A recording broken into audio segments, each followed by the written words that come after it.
Hello viewers, welcome back to my channel. In our latest series, Indian English Literature, we are studying the contemporary English literature authors. If you are new on my channel, so watch my previous videos. Okay, you can subscribe, share and like my channel. So it's me Kavita Zadho. We are studying today English literature's most important author. So if you are preparing for the set examination, so stay with me. Okay, the videos are helpful for you people. Let's see guys, English literature in which we are covering the most important aspect, that is contemporary Indian English literature or the writer. So today's author is Bahamani Bhattacharya. So in this video we are going to learn about Bahamani Bhattacharya's life work. Okay. So Bahamani Bhattacharya, born in 1906 and died in 1988. So it is a picture of Bahamani Bhattacharya. Let's see the work. Okay, now start.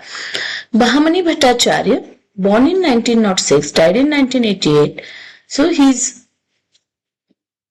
birthplace is Bhagalpur, Bihar.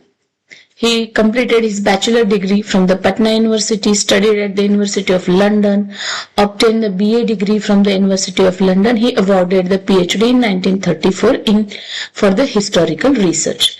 If we talk about his career, उनकी work की बात करें, so उन्होंने काम किया है as a secretary of Tagore Commemorative Society in New Delhi. उन पे हमेशा से ही रविंद्रनाथ टैगोर और गांधी का इन्फ्लुएंस रहा है. एंड उनका अगर लिटरेरी कंट्रीब्यूशन हम देखते हैं तो Bhabani Bhattacharya is one of the earliest social realist in Indian English literature. उनके वर्क्स अगर हम कैरेक्टराइज करना चाहे तो एक डीप कंसर्न रखते हैं ह्यूमैनिटी.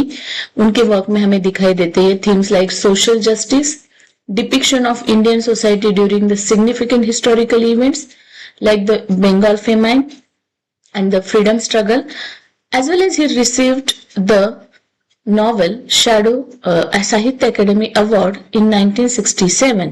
तो इन्हें भी साहित्य, जितने भी मैंने अपने वीडियोस में ऑथर कवर करे, जो कंटेम्प्रेरी ऑथर हम इंपॉर्टेंट देख रहे हैं, उन सबको साहित्य अकेडमी अवार्ड मिला है. अगर आप मेरे चैनल पे नए हैं, आपने प्रीवियस वीडियो नहीं देखे हैं, तो डिस्क्रिप्शन बॉक्स में आपको लिंक मिल जाएगा. You can watch my previous video. तो आपको मेरे प्रीवियस वीडियो देखने को मिलेंगे.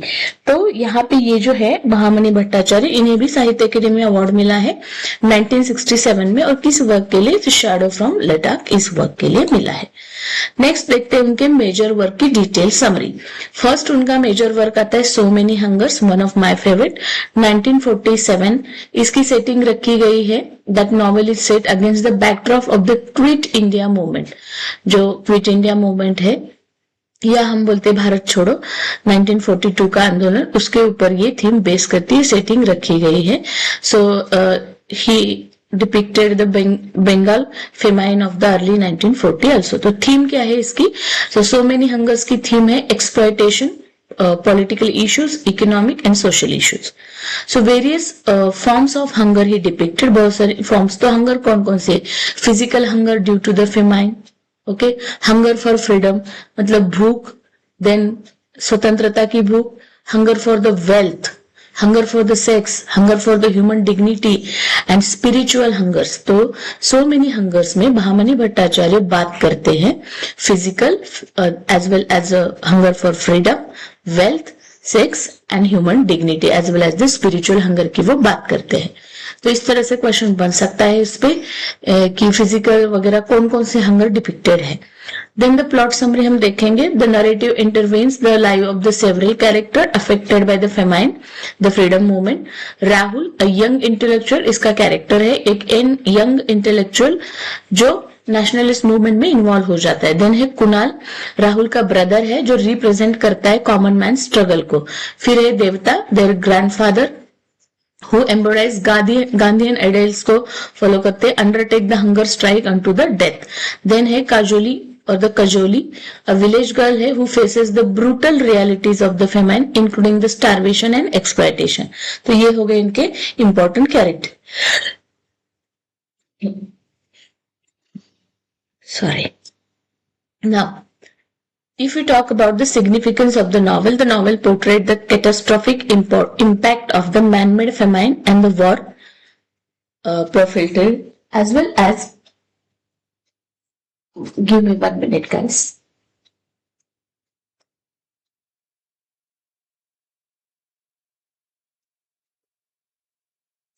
Okay, fine. So he highlights the moral degradation caused by the greed and the resellers. Okay, so this is how the important character Rahul, Kunal, Devta, Kajoli, and so many hungers and what kind of the hungers he depicted and theme we discussed. Now next उनका आता है famous work music for Mohini 1952 में. Music for Mohini की theme है east west cultural dichotomy, then the tradition versus modernity, female identity and adjustment in a new environment. So इस novel में होता क्या है, मोहिनी एक यंग सिटी ब्रेड वुमेन है, मैरिज टू द जयदेव, जिसकी जयदेव से शादी हो जाती है, traditional man from a rural background.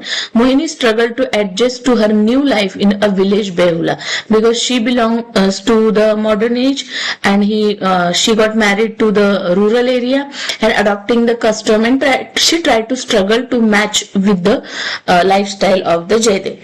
Then narrative explore the Mohini's journey toward the self-realization, finding harmony between the modernity and tradition.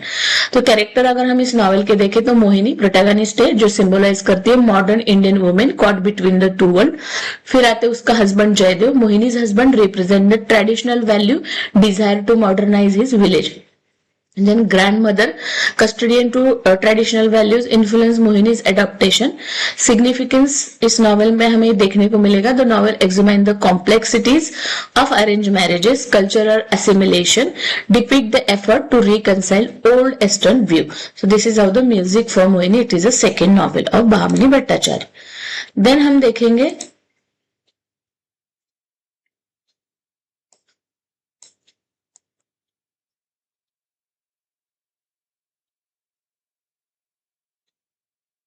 Third work आता है उनका he who rides a tiger. He who rides a tiger 1954 में. तो the proverb he who ride a tigers can not dismount reflect the protagonist predicament in this. What are the theme of this famous work?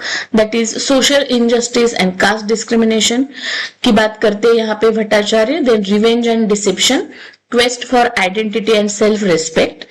इस novel में कैलो एक low cost black Smith है जिसे हम लोहार कहेंगे. It's imprisoned for the stealing the bananas for feed his starving daughter. उसे jail में डाला गया है. क्यों इम्प्रेजन किया गया है? क्योंकि उसने बनाना चोरी किए अपनी जो भूखी डॉटर थी उसको खिलाने के लिए. दैट इज कैलो. Then Chandra upon a release, Callow seek revenge against the society, humiliated him. He devises a plan to pose a high caste Brahmin priest who has discovered that miraculous Shiva idol. Okay. Then Callow and Chandra exploit the villagers' superstitions, gaining wealth and status. Eventually, Callow realizes that he is trapped by his own deceit and cannot reveal his truth. So important character Callow आ जाएगा, Chandra आ जाएगा, villager. तो protagonist है कैलो जो represent करता है operate seeking justice को. चंद्रा कैलो की डॉटर है जो compiles the depiction. And villagers represent करते हैं gullibility and entrench caste biases in the society.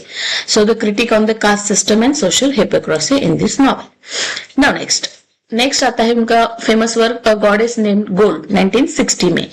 Goddess of gold की थीम रखी गई है materialism versus the spiritual values, the corrupting influences of wealth, satire on greed and exploitation.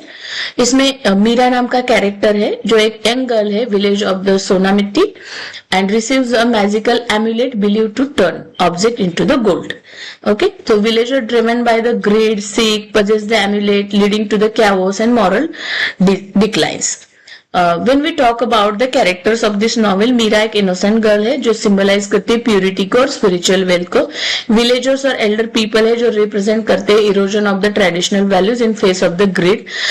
इस novel में the novel serves as a fable highlighting the dangers of materialism, how the people are attracted towards the materialism and emphasize करते हैं importance of kindness and women human values over the wealth. मतलब ज्यादा important wealth है या the human values है, इसकी बात इस नॉवेल में की जाती है।